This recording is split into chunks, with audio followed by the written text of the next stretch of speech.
Oh guys, meron kaming bet ni Doja Faye. It's a train station sa New Market. If the train going home is coming from there, that's my bet. Train is coming from that side going there.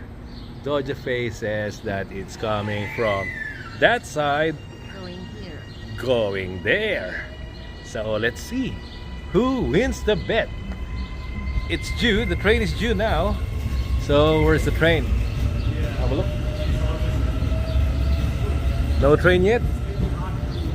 So who will win? Huh? I won. Oh my God, Doja Faye wins. That's the train coming. I'm the professional traveler. Galing mo naman. Kiss nga. You'll get lost without me. Yes, I will. Nice train. Oh guys, sakay muna kami ng train ha. It's the train. Yes.